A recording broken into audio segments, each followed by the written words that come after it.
Albay. Pasyalan natin ang mga magagandang tanawin kung saan ang punto at pagkain ay nakakaaliw. At ito ang lalawigan ng Batangas. Isa sa mga tourist spot ng lalawigan ng Batangas ay ang bayan ng Taal.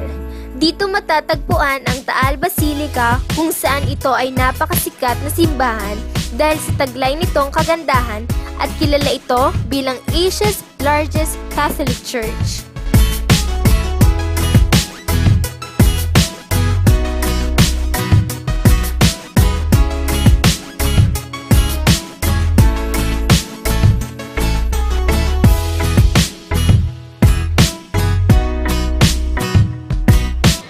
Ang bayan ng Taal ay isa sa ika-4 na klaseng bayan sa lalawigan ng Batangas, Pilipinas. Ito ay tinatawag na mini-bigan ng Batangas. Isa sa ipinagmamalaki ng Batangas ay ang simbahan ng Taal na ang Taal Basilica. Ito ay ipinagmamalaking simbahan ng Asia. Ito ay itinayo noong 1575 at isa sa ipinagmamalaki dito ay ang kampana na ito ay isa sa mga pinakamalaking kampana sa buong Pilipinas.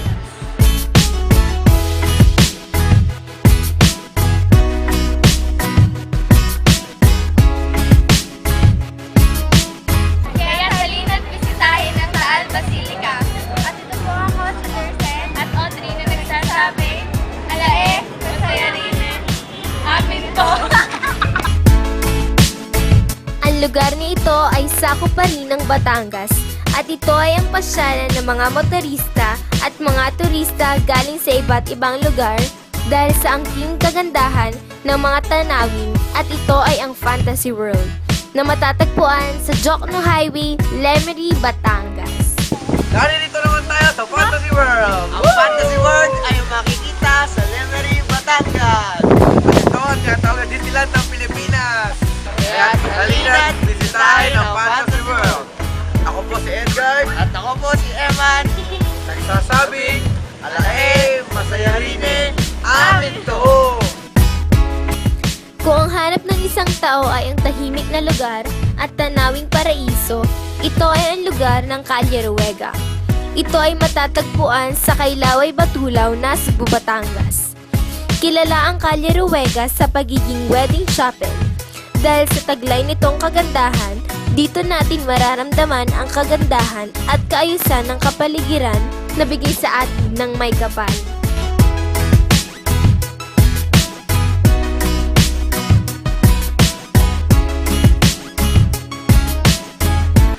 Naririto naman tayo sa Calle Ruega.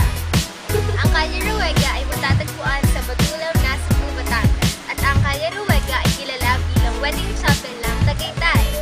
Masasabi ko na ang lugar na ito ay paraiso dahil dito ay makikita ang kagandahan ng kapaligiran ng bigay ng Diyos. Halina't mag-enjoy na tayo dito.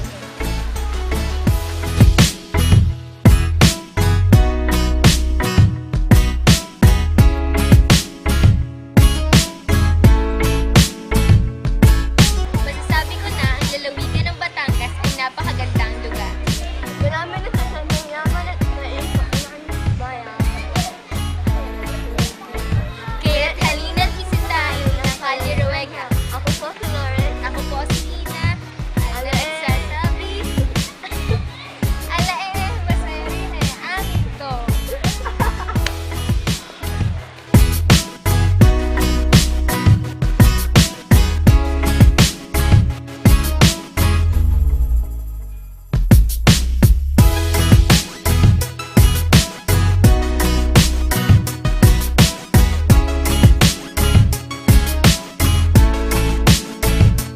Tunay na may pagmamalaki ang lalawigan ng Batangas dahil sa aking itong kagandahan.